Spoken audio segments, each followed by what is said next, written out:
జీవము కంటే ఉత్తమం, జీవము కంటే ఉత్తమం. కృపా కృపా శాశ్వత కృపా, కృపా కృపా యేసుని కృపా నిత్యమైనది నా ఎడల నీ కృపా, సత్యమైనది నా యేసుని కృపా, నిత్యమైనది నా ఎడల నీ కృపా, సత్యమైనది నా యేసుని కృపా. స్తోత్రం. మన ప్రభు అయిన యేసుక్రీస్తు నామములో గమ్యం కార్యక్రమాన్ని వీక్షిస్తున్న మా ప్రియమైన ప్రేక్షకులందరినీ ప్రేమతో ఆహ్వానిస్తూ మీకు నా శుభవందనాలు తెలియపరుస్తున్నాను. మీరు బాగున్నారా? నిజంగా దేవుని మహాకృప ఈ దినాల్లో మన పట్ల ఉన్నది. దేవుని వాక్యం మనల్ని దేవునితో సంబంధం కలిగిన వారుగా మారుస్తూ ఉంది. సంబంధ బాంధవ్యాలు అనేవి పటిష్టమైనవి.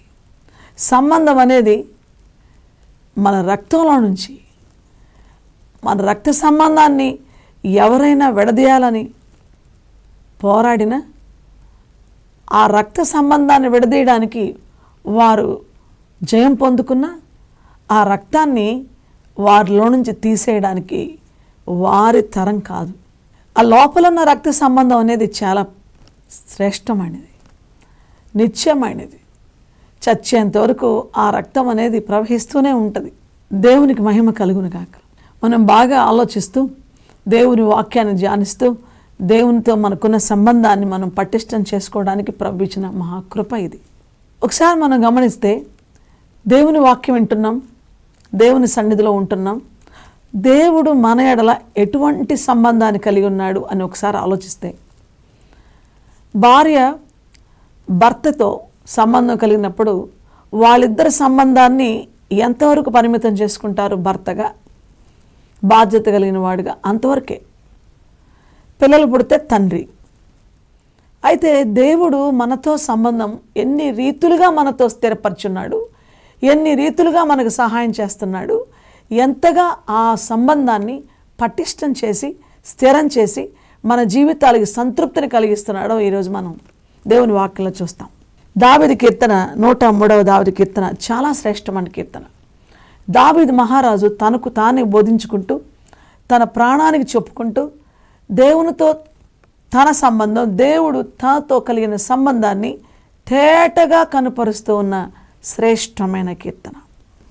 ఇందులో 3వ వచనాన్ని, 10వ వచనాన్ని, 12వ వచనాన్ని మనం గమనిస్తే, ఈ దావీదు కీర్తనని ప్రారంభంలో నా ప్రాణమా యెహోవాను సన్నుతించుము, నా అంతరంగమును సమస్తమా ఆయన పరిశుద్ధ నామమును సన్నుతించుము, నా ప్రాణమా యెహోవాను సన్నుతించుము, ఆయన చేసిన ఉపకారములలో దేనిని మరువకుము. ఏంటి ఆయన చేసిన ఉపకారం అనేది? అద్భుతమైనటువంటి ఆయన సంబంధంలో ఆయన మనకు చేస్తున్న మేలులన్నీ ఒక్కసారి జ్ఞాపకం చేసుకొని దేవుని స్తుతిస్తున్న భక్తుని యొక్క హృదయం ఇక్కడ కనిపిస్తుంది. మొట్టమొదటిగా మనతో దేవునికున్న సంబంధం చెప్తున్నాడు. దావీదు జ్ఞాపకం చేసుకొని చెప్తున్నాడు, ఆయన నీ దోషములన్నిటినీ క్షమించువాడు, క్షమించే దేవుడు, క్షమాపణ. నిజంగా ఇద్దరు కుటుంబంలో కలిసి ఉంటే, ఒక ఇంటిలో, ఒక వివాహం జరిగినటువంటి ఇంటిలో చాలా బహుమానాలు వచ్చాయి. ఆ బహుమానాలు ఫోటో ఫ్రేమ్స్ వచ్చాయి, అన్నీ తగిలించున్నారు. ఒకరోజు ఆ ఇంటికి నేను వెళ్ళాను. అక్కడ కూర్చొని ఉన్నప్పుడు ఒక ఫోటో నన్ను ఆకర్షించింది. 2 జీవితాలు కలిసి ఉండాలంటే, 2 జీవితాలు కలిసి ఉండేదే వివాహం. అలా కలిసి ఉండాలంటే ఇద్దరు క్షమించే వ్యక్తుల సహవాసమే వివాహం అని రాసుకున్నారు అక్కడ. ఇద్దరు క్షమించే వ్యక్తుల సహవాసమే వివాహము. 2 జీవితాలు ఒకరినొకరు క్షమించుకుంటూ ఉన్నప్పుడు ఆ వివాహ వ్యవస్థ పటిష్టంగా ఉంటుంది అన్న అర్థంతో ఆ ఫోటో ఫ్రేమ్లో ఎట్లాంటి ఫోటో వేస్తున్నారంటే, ఒక కుక్క పిల్ల పక్కన పిల్లి పిల్ల పడుకొని ఉంది.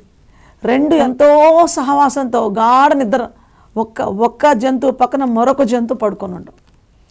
సాధారణంగా ఒక జాతి కాదు, కుక్క పిల్లి కుక్కకి వ్యతిరేకమైనటువంటి విధానాలు కలిగి ఉన్నవి.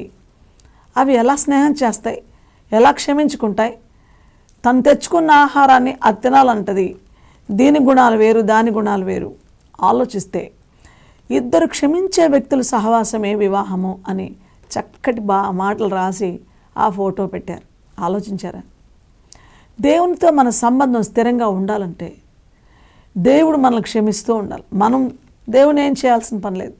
దేవుడు ఎటువంటి నేరాలు కలిగిన వాడు కాడు, ఆయన అన్యాయం చేసేవాడు కాడు, ఆయనలో ఏ లోపం లేదు. కాబట్టి ఇది ఇంకా గొప్ప ఆశీర్వాదకరమైన సంబంధం. మన పరిస్థితులన్నీ తెలిసి, మన విధానాలు తెలిసి, మన పాపములన్నీ ఆయనకి తెలుసు, మన దోషములన్నీ తెలుసు, మన తిరుగుబాట్లన్నీ తెలుసు. కానీ మనతో ఆయన సరైన స్థిరమైన ప్రేమతో కూడిన శాశ్వతమైన సంబంధాన్ని కలిగి ఉండాలని ఆయన మనల్ని క్షమించడానికి, మన క్షమాపణ కోసమే మన వంటి మానవుడిగా ఈ లోకానికి వచ్చి నజరేయుడైన యేసుక్రీస్తు ప్రభు నామంలో ఘోరమైన సిలువలో మన కోసం బలి అయి ఆ రక్తంలో, తన సొంత రక్తంలో మనల్ని కడిగి పవిత్రపరిచి ఉచితంగా మనకు రక్షణ ఇచ్చి, ఉచితంగా క్షమాపణ ఇచ్చి, ఉచితంగా మనల్ని తన సొత్తైన బిడ్డలుగా చేసుకున్నాడు. క్షమించేవాడుగా మనతో దేవుని సంబంధం. నంబర్ 1, 10వ వచనం, మన పాపములను బట్టి మనకు ప్రతీకారం చేయలేదు, మన దోషములను బట్టి మనకు ప్రతిఫలం ఇయ్యలేదు. చాలా అద్భుతం. నువ్వు ఇది చేసావు కాబట్టి కడుపులో పెట్టుకొని ఏదో ఒక రోజున నీకు ఈ శిక్ష విధిస్తాను అని సాధించేవాడు కాదు. చూడండి, మన సంబంధ బాంధవ్యాల్లో మనుషులు కామ్గా ఉన్నట్టే ఉంటారు, ప్రేమిస్తున్నట్టే ఉంటారు, మర్యాద చేస్తున్నట్టే ఉంటారు. లోపల ఉంది అదును చూసి కత్తికి పదును పెట్టేదే మానవ స్వభావం. ఎప్పుడో ఒకప్పుడు ఇతను చేసిన ఈ పనిని బట్టి, ఈవిడ ప్రవర్తించిన ఆ ప్రవర్తన బట్టి, వారి విధానాన్ని బట్టి ఖచ్చితంగా దానికి నేను తీర్చుకుంటాను, ఏదో ఒక శిక్షను విధించాలా, నష్టం కలిగించాలా, పగ తీర్చుకోవాలా, తిరిగి ఇవ్వాలా, తిరిగి వారికి అదే పరిస్థితి రావాలా, ఇలాంటివి ఉంటాయి. ఆయనకు అలాంటి మనసు కాదు. క్షమించే దేవుడిగా మనకు ప్రత్యక్షమైన ఆ ప్రభు ఎంత గొప్పవాడు. మన పాపములను బట్టి మనకు ప్రతీకారం చేయలేదు, మన దోషములను బట్టి మనకు ప్రతిఫలం ఇయ్యలేదు. ఇంకా 12వ వచనాన్ని మనం గమనిస్తే, పడమటికి తూర్పు ఎంత దూరమో ఆయన మన అతిక్రమములను మనకు అంత దూరపరిచి ఉన్నాడు. చాలా అద్భుతం. ఒకసారి దేవుని ప్రేమ అర్థం చేసుకోవాలి, లోతుగా అర్థం చేసుకోవాలి. పడమటికి తూర్పు ఎంత దూరమో ఎవరికి తెలియదు. అంత దూరం, ఇక అది కనబడకుండా, అది మనకు జ్ఞాపకం రాకుండా, మన మధ్యకి రాకుండా అంత దూరం చేసి, ఎంత గొప్ప దేవుడు! ఆయన మన అతిక్రమములను మనకు అంత దూరపరచి ప్రేమ చూపిస్తున్నాడు. క్షమాపణలో ఉండేది ప్రేమ, క్షమాపణలో ఉండేది దయ, క్షమాపణలో ఉండేది కనికరం, క్షమాపణలో ఉండేది కారణము లేని, హేతువు లేని ప్రేమ. దేవునికి మహిమ కలుగును గాక. అట్టి ప్రేమ యేసుక్రీస్తు ప్రభు నీ ఎడలు చూపిస్తున్నాడు, మన ఎడలు చూపిస్తున్నాడు. ఆయనతో సంబంధం ఎంత గొప్పదో తెలుసా, ఎంత స్థిరమైందో తెలుసా. ఎన్నడూ మార్పు చెందడు ఆయన. రెండవదిగా మనం గమనిస్తే, మొదట ఆయన మన పాపములు క్షమించేవాడు. రెండవదిగా ఆయన మన సంకటములను కుదుర్చువాడు. 3వ వచనం రాయబడిన మాట, మన సంకటములన్నిటినీ, సంకటములు అంటే మన రోగాలు. నిజంగా మనిషికి ఆరోగ్యకరమైన జీవితం ఉండాలని కోరుకుంటారు. ఈ రోగాలు వచ్చి మీద పడుతుంటే చాలా బాధాకరమైన విషయం. అయితే సంకటములన్నిటినీ అన్నప్పుడు ప్రతి వ్యాధి నుంచి మనం విడిపించేటువంటి వైద్యుడిగా మనకు సంబంధం కలిగి ఉన్నాడు. ఒక్కోసారి వైద్యులు కూడా, డాక్టర్స్ కూడా మా చేత కాదు అంటారు, మా వల్ల కాదు. ఎవరైనా నిపుణులు కొన్ని వ్యాధులకు మాత్రమే పరిమితమై చదువుకుంటారు, చాలా నైపుణ్యంగా వాళ్ళు ఆ యొక్క వైద్య వృత్తి చేస్తారు. కానీ ఈయన మన తండ్రి అయిన దేవుడు, మన ప్రభు అయిన యేసుక్రీస్తు నందు మనకు దేవుడు ఎలాంటి కృపనిచ్చి సంబంధాన్ని స్థిరపరుస్తున్నాడంటే, ప్రతి సంకటాన్ని, ప్రతి వ్యాధిని, ప్రతి రోగాన్ని, అన్ని రోగాల్ని is capable to heal all diseases. అన్నిటినీ సమర్థత కలిగినటువంటి వాడిగా, సర్వశక్తివంతుడిగా అన్నిటినీ స్వస్థపరుస్తాడు. సంకటములు అన్నిటినీ కుదుర్చువాడు. కాబట్టి దేవుని బిడ్డ క్షమించేవాడుగా కనబడుతున్నాడు, సంబంధం స్థిరపరుస్తున్నాడు.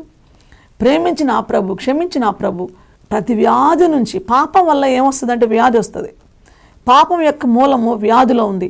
ఆ వ్యాధులన్నిటిలో నుంచి ఆయన మనల్ని స్వస్థపరిచేవాడు. అందుకే యేసుప్రభు పొందిన గాయముల వలన మనకు స్వస్థత అని యెషయా 53లో రాయబడింది. ఆయన ఎందుకు గాయాలు పొందాడు? మన పాపాల నుంచి విడుదల పొందడానికి మనం అతిక్రమములు చేసినప్పుడు మన అతిక్రమ క్రియలను బట్టి ఆయన గాయపరచబడ్డాడు. ఆయన పొందిన దెబ్బల వల్ల మనకు స్వస్థత. ఇటువంటి అద్భుతమైన కార్యాన్ని జరిగించాడు. ఎంత గొప్ప సంబంధం! రక్త సంబంధం, శాశ్వతమైన సంబంధం. యెషయా 53 మన కొరకు ఆయన పడిన ఆ ఘోరమైన నరక యాతన, ఆ ఘోరమైన శిలువ శ్రమ కళ్ళకు కట్టినట్టు చూస్తాం.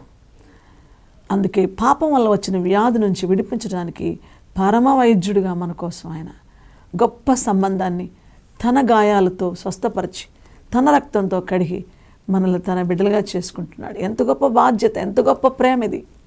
మూడవదిగా మనం చూస్తే ఇక్కడ రాయబడిన విషయం, 3వ వచనాన్ని మనం చూస్తే ఇక్కడ ఆయన మనకు అద్భుతమైనటువంటి వైద్యుడిగా మనం చూస్తూ ఉన్నాం. 4వది చూస్తే ఆయన మనకి 5వ వచనాన్ని గమనిద్దాం. పక్షిరాజు యవనం వలె నీ యవ్వనము క్రొత్త దగ్గుచుండునట్లు మేలుతో నీ హృదయమును తృప్తిపరచుచున్నాడు. అంటే మేలుతో తృప్తిపరిచేవాడు. ఆయన చూపించే మేలు ఎలా ఉంటుందంటే మనము వృద్ధి పొందే రీతిగా. పక్షిరాజు యవనం, ముసలిదైపోయిన పక్షిరాజు, ముసలివాడైపోయిన పక్షిరాజు ఎత్తైన స్థలానికి వెళ్ళి ఈకలన్నీ తొలగించుకొని రిక్తమైన శరీరంతో ఉండి అక్కడ కనిపెట్టినప్పుడు మళ్ళా తిరిగి ఈకలు మొలిచి మళ్ళా తిరిగి నూతన బలం పొందుకుని మళ్ళా తిరిగి నూతన యవ్వనంతో ఎగురడం ఆ పక్షిరాజు జీవితంలో జరుగుతుంది. ఆ రీతిగా ప్రభునందు విశ్వాసం ఉంచిన నీవు, యేసు ప్రభు నమ్ముకున్న నీవు, ఆయన కుమార్తెగా మారిన నీవు నూతన పరచబడే మేలు నీ ఆత్మీయ జీవితంలో, భౌతిక జీవితంలో వృద్ధి పొందుతూ నూతన పరచబడుతూ నీవు గతించకుండా నిత్యము నిలిచి సంతోషించే గొప్ప అభివృద్ధిని నీలో కలిగించేటువంటి వాడు.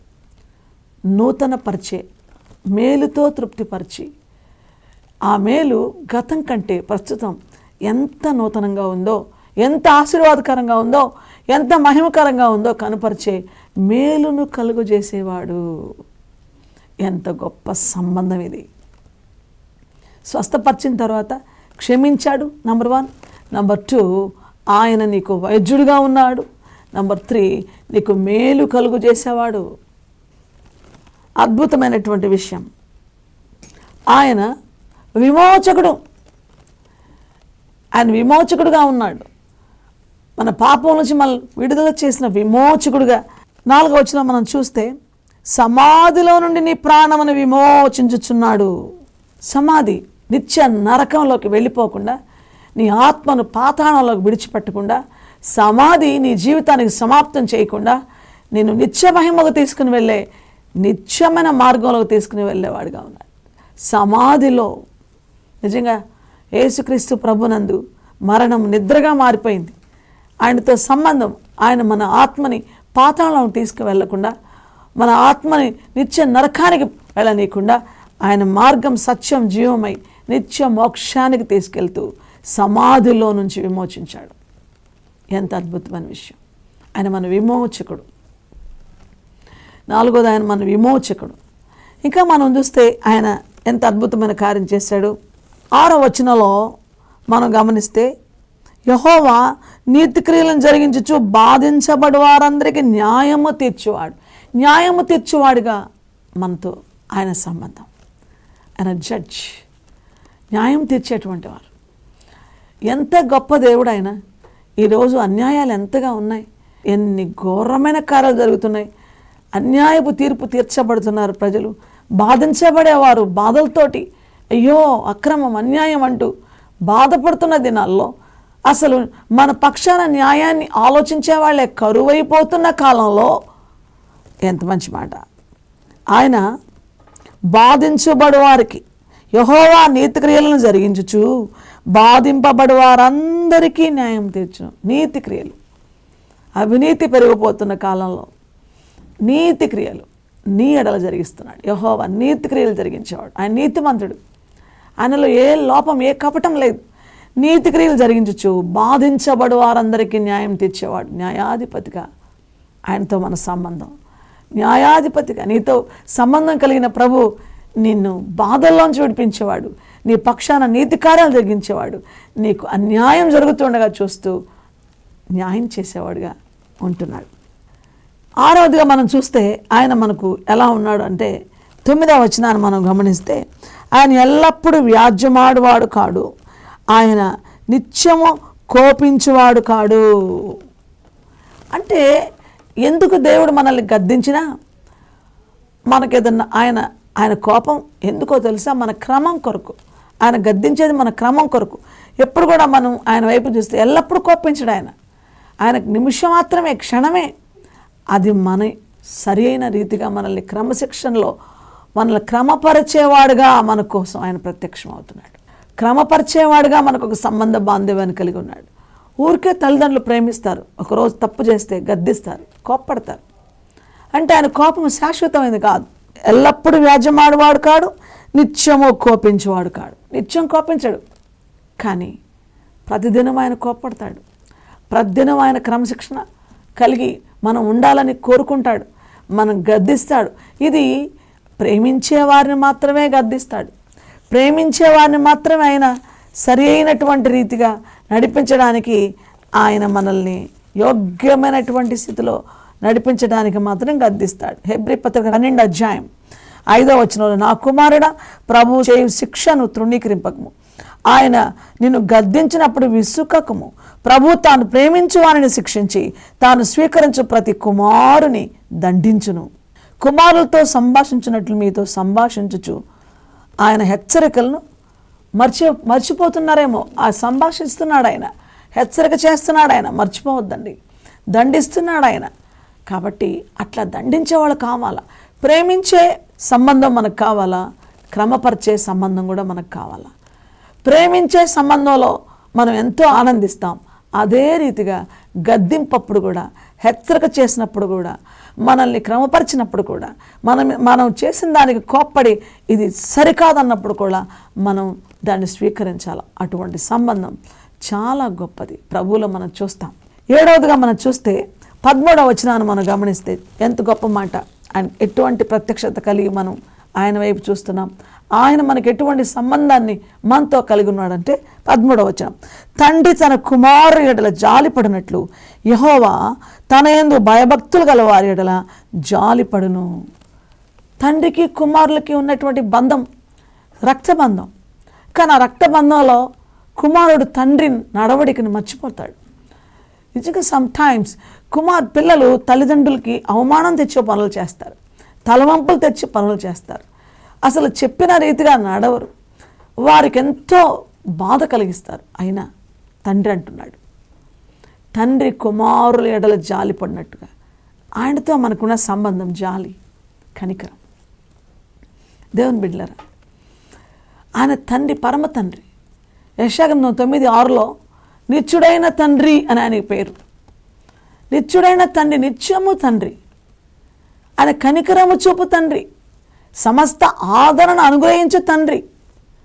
ఆయన అటువంటి తండ్రి మనకున్నాడు. ఈ తండ్రిని కాదని 89వ దావీదు కీర్తనలో దావీదు మహారాజు గురించి మాట్లాడుతూ, ఒక శూరునికి సహాయం చేశాను, అతడు ఇలా ప్రార్థన చేస్తాడు, నా తండ్రివి, నా దేవుడు, నా రక్షణ దుర్గం అని ప్రార్థన చేస్తాడు. తండ్రి అని పిలుస్తూ ప్రార్థన చేస్తాడు కాబట్టి అతను నా జ్యేష్ఠ కుమారుల్లో ఎంచుకుంటున్నాను, జ్యేష్ఠ కుమారుడిగా ఎంచుకుంటున్నాను అంటాడు. దేవునికి ఇష్టం, తండ్రి బిడ్డల సంబంధం దేవునికి ఇష్టం. కాబట్టి తండ్రిగా దేవుని సంబంధం, మనతో దేవుని సంబంధం చాలా పటిష్టమైంది, గొప్పది. అందుకే తండ్రి మనల్ని ప్రేమించి కుమారుల ఎడల జాలి పడినట్లుగా జాలిపడి తన సొంత కుమారుడిగా యేసుక్రీస్తు ప్రభు ఈ లోకాన్ని రావడానికి, కుమారుడు మనకు అనుగ్రహించి శిలువలో బలి అవడానికి వెనుతీయక అనుగ్రహించి మన రక్షణ కోసం ఆయన గొప్ప కార్యం చేశాడు. గొప్ప సంబంధాన్ని మనకు అనుగ్రహించి రక్త సంబంధులుగా మార్చుకున్నాడు. ఈరోజు 7 విషయాలు మీరు చూస్తున్నారు. నీ సంబంధం ప్రభువులో ఏ రీతిగా ఉంది? ఈ క్షణమందు దేవుడు 7 రీతులుగా తన సంబంధాన్ని మనతో స్థిరపరిచి ఉంటే నీవు ఇన్ని కోణాల్లో నిన్ను ఆదరించి ధైర్యపరుస్తూ ప్రేమిస్తూ నడిపిస్తూ ఆదరిస్తూ హత్తుకుంటున్న ఆ ప్రభువైన యేసు సహవాసాన్ని, ఆయన రక్షణ కార్యాన్ని నువ్వు నీ జీవితంలో కలిగి ఉండు. అది లేకపోతే నువ్వు ఎంత దౌర్భాగ్య స్థితిలో నశించిపోతావో ఆలోచించు. ఈ సమయంలో అట్టి కృప దేవుడు నీకు, అట్టి సంబంధాన్ని ప్రభువైన క్రీస్తు యేసునందు స్థిరముగా నీకు దయచేయనుగాక. దయచేసి నాతో కలిసి ప్రార్థన చేయి. ప్రభా, ఈ సమయంలో మీతో మా సంబంధం, మీరు మాతో కలిగిన 7 విధాలుగా అంత గొప్ప పటిష్టమైన స్థిరమైన సంబంధాన్ని కలిగి ఉండి అన్ని రీతులుగా మమ్మల్ని మేలుకరమైన స్థితిలో ఉంచితే, మిమ్మల్ని కాదనకుండా తమ హృదయాల్లో మిమ్మల్ని స్వీకరించి మీ కొరకు జీవించి మీ నుంచి స్వస్థత పొంది రక్షణ పొంది మేలు పొంది నీ కొరకు జీవించే భాగ్యం నీ బిడ్డలకు దయచేయమని, నిత్య మోక్షానికి చేరే భాగ్యం దయచేయమని నజరేయుడనేసే పవిత్ర నామమున ప్రార్థిస్తున్నాము తండ్రి, ఆమేన్. ప్రభు ఈ మాటలు దీవించును గాక. ప్రభు నామములో నా వందనాలు. యేసునాథ నీకే